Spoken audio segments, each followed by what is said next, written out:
Assalamualaikum warahmatullahi wabarakatuh. Perkenalkan, kami dari jurusan Biologi semester 5 Institut Agama Islam Negeri Batu Sangkar akan menjelaskan mata kuliah tentang desain pembelajaran yang berjudul model-model pembelajaran, di mana anggotanya terdiri dari Aprilian Hafiz, Nabila Amatullah, dan saya Putri Handayani. Bahan kajian yang akan kami bahas yang pertama yaitu menjelaskan pengertian dari model-model desain pembelajaran. Yang kedua, menganalisis langkah-langkah masing-masing model pembelajaran dan melihat kelebihan dan kekurangan dari masing-masingnya. Materi pertama yang akan saya jelaskan yaitu tentang pengertian model desain pembelajaran. Nah, desain itu merupakan prosedur yang terorganisasi di mana mencangkup langkah-langkah dalam menganalisis, mendesain, mengembangkan, mengimplementasikan, dan mengadakan evaluasi. Model adalah seperangkat prosedur yang berurutan untuk mewujudkan suatu proses seperti penilaian kebutuhan, pemilihan media, dan evaluasi. Nah, jadi pengertian dari model desain pembelajaran ini pada dasarnya merupakan pengelolaan dan pengembangan yang akan dilakukan apabila antara pendekatan, strategi, metode, teknik, bahkan taktik pembelajaran sudah terangkai menjadi satu kesatuan yang utuh, maka terbentuklah apa yang disebut dengan model pembelajaran. Jadi, model pembelajaran pada dasarnya merupakan bentuk pembelajaran yang tergambar dari awal sampai akhir yang disajikan secara khas oleh guru. Dengan kata lain, model pembelajaran merupakan bungkus atau bingkai dari penerapan suatu pendekatan, metode, dan teknik pembelajaran. Selanjutnya kita masuk ke materi model-model desain pembelajaran. Yang pertama ada model Dis-and-Carey. Langkah-langkah desain pembelajaran menurut Dis-and-Carey ini yang pertama ada mengidentifikasi tujuan umum dari pembelajaran. Yang kedua ada melaksanakan analisis pembelajaran.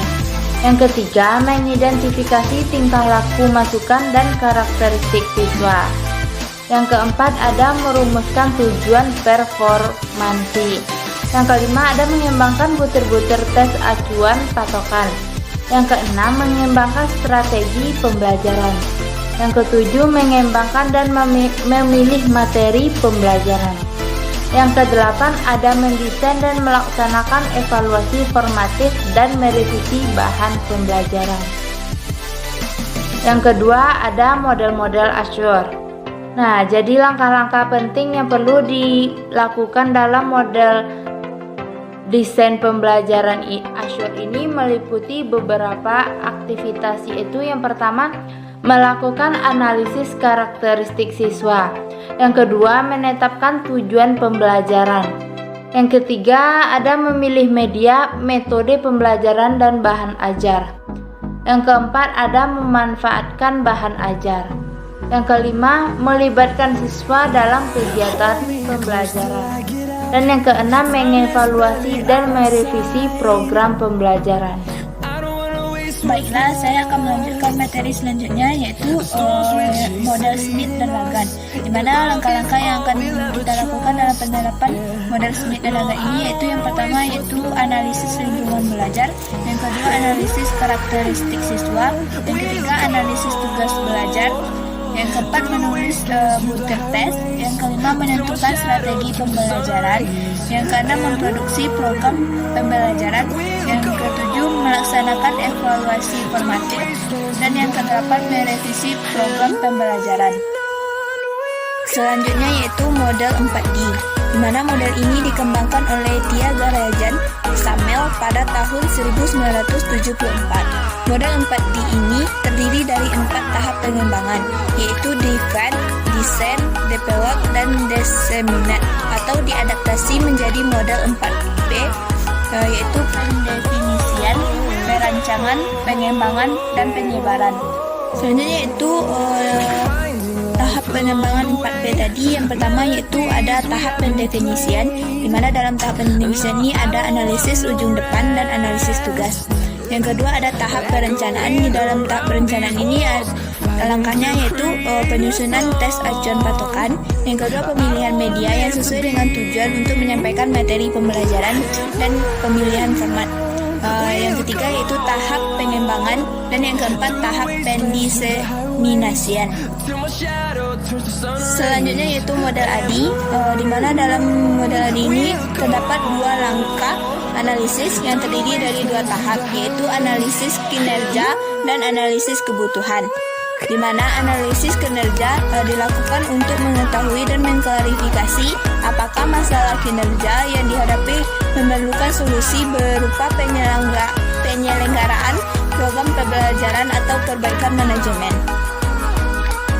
Yang kedua, desain. Desain merupakan langkah kedua dari model desain sistem pembelajaran ADI. Pada tahap ini diperlukan adanya klarifikasi program pembelajaran yang didesain sehingga program tersebut dapat mencapai tujuan pembelajaran seperti yang diharapkan. Ada dua tujuan penting yang perlu dicapai dalam melakukan langkah pengembangan, yaitu yang pertama, memproduksi, membeli, atau merevisi bahan ajar yang akan digunakan untuk mencapai tujuan pembelajaran yang dirumuskan sebelumnya. Yang kedua, memilih media atau kombinasi media terbaik yang akan digunakan untuk mencapai tujuan pembelajaran. Yang keempat, implementasi. Implementasi adalah langkah nyata untuk menerapkan sistem pembelajaran yang sedang kita buat. Artinya, pada tahap ini semua telah dikembangkan, diinstal atau diset sedemikian rupa sesuai dengan peran dan fungsinya agar bisa diimplementasikan. Dan yang kelima, evaluasi. Evaluasi adalah proses untuk melihat apakah sistem pembelajaran yang sedang dibangun berhasil, sesuai dengan harapan awal atau tidak. Sebenarnya, tahap evaluasi bisa terjadi pada setiap 4 tahap di atas. Baiklah, saya akan menjelaskan tentang kelebihan dan kekurangan dari masing-masing model. Yang pertama yaitu kelebihan. Yang A menurut Dick dan Carey. Yang pertama, setiap langkah jelas sehingga dapat diikuti. Yang kedua, teratur, efektif dan efisien dalam pelaksanaan. Yang ketiga, merupakan model atau perancangan pembelajaran yang terperinci sehingga mudah diikuti. Yang keempat, adanya revisi pada analisis instruksional, di mana hal tersebut merupakan hal yang sangat baik, karena apabila terjadi kesalahan maka segera dapat dilakukan perubahan pada analisis instruksional tersebut sebelum kesalahan di dalamnya ikut mempengaruhi kesalahan pada komponen setelahnya. Selanjutnya yaitu model Dick dan Carey, sangat lengkap komponennya, hampir mencakup semua yang dibutuhkan dalam suatu perencanaan pembelajaran. Yang selanjutnya yaitu kekurangan dari model tersebut. Yang pertama, kaku karena setiap langkah telah ditentukan. Yang kedua, tidak semua prosedur pelaksanaan KBM dapat dikembangkan sesuai dengan langkah-langkah yang telah ada. Yang ketiga, tidak cocok diterapkan dalam pembelajaran skala besar. Yang keempat, uji coba tidak diuraikan secara jelas kapan harus dilakukan dan kegiatan revisi baru dilaksanakan setelah diadakan tes formatif. Yang kelima, pada tahap-tahap pengembangan tes hasil belajar, strategi pembelajaran maupun pada pengembangan dan penilaian bahan pembelajaran tidak ternampak secara jelas dan tidak penilaian pakar atau validasi. Yang keenam, terlalu banyak prosedur yang harus dilakukan oleh guru dalam melaksanakan proses pembelajaran. Yang B menurut model Azure, kelebihannya yaitu yang pertama, sederhana, mudah untuk diterapkan. Yang kedua, karena sederhana maka dapat dikembangkan sendiri oleh tenaga pengajar. Yang ketiga, komponen kegiatan belajar mengajar atau KBM lengkap. Yang keempat, peserta didik dilibatkan dalam persiapan KBM tersebut. Kekurangan dari model ini tidak mengukur dampak terhadap proses belajar karena tidak didukung oleh komponen suprasistem. Adanya penambahan tugas dari seorang pengajar dan perlu upaya khusus dalam mengarahkan peserta didik untuk persiapan KBM. Yang ketiga yaitu model camp. Kelebihan dari model camp ini yaitu model pembelajaran ini di setiap melakukan langkah atau prosedur terdapat revisi terlebih dahulu, gunanya untuk menuju ke tahap yang berikutnya. Kekurangan dari model ini yaitu model pembelajaran camp ini agak condong ke pembelajaran klasikan atau pembelajaran di kelas. Yang keempat yaitu model Smith dan Ragan. Kelebihan dari model ini dapat diterima secara luas karena tahapannya sesuai dengan kurikulum. Pada penerapan model, desain pembelajaran ini lebih menerapkan solusi untuk memecahkan masalah pembelajaran secara sistematis dan menghasilkan program pembelajaran yang efektif dan efisien. Menentukan strategi pembelajaran untuk mengelola program pembelajaran yang didesain agar dapat membantu siswa dalam melakukan proses pembelajaran yang bermakna. Kekurangan dari model ini yaitu memetakan karakteristik siswa satu dengan yang lain memerlukan waktu yang lama. Kendala pada penyesuaian bahan ajar terhadap karakteristik siswa.